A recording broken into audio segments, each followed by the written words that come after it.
I was just going to share a few of Brian's words at the beginning here from some of his writing.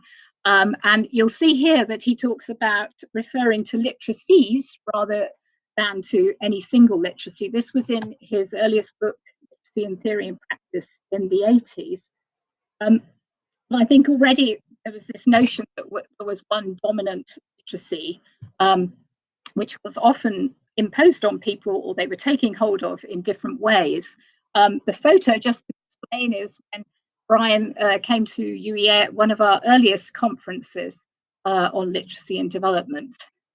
Thank you, Chris. Next one. And here again, you can see some of the questions that Brian was raising. This is in a later book, 2001, on literacy and development.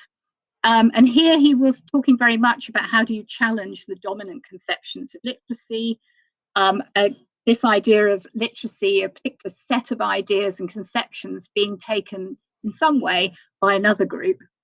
What's the power relation between them? What are the resources? Where are people going if they take on one literacy rather than another literacy?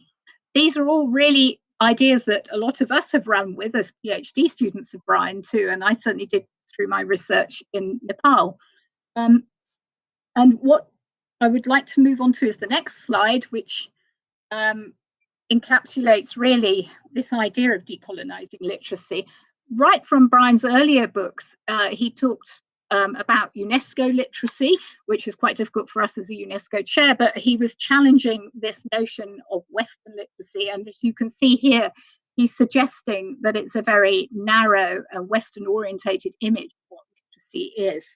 I mean, importantly, we've got a picture of here of Brian doing his fieldwork in Iran, where obviously he was encountering and engaging with very different kind of literacy practices.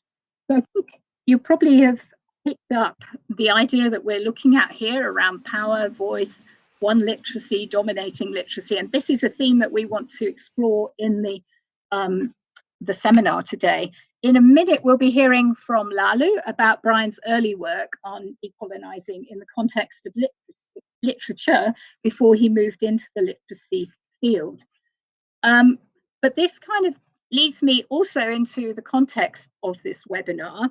And as you'll see, it's a partnership between BALID, the British Association for Literacy in Development, and the UEA UNESCO chair.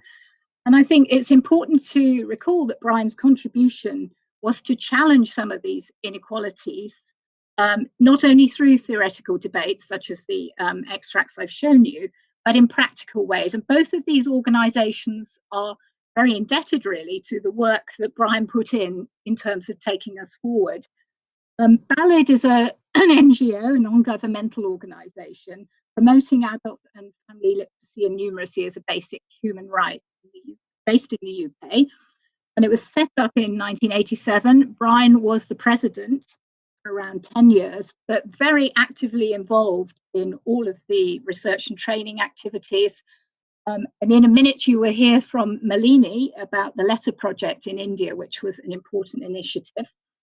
BALID is a membership organisation, and Hélène, who's the CEO of Aleph, is one of BALID's members, and she'll be our third speaker today. The UEA UNESCO chair was established in 2016. It's focused on adult literacy and learning for social transformation. And again, this grew out very much from Brian's involvement in our literacy and development group at the University of East Anglia. We grew the chair out of this, and we now have partners in Nepal, Ethiopia, Egypt, the Philippines, and Malawi.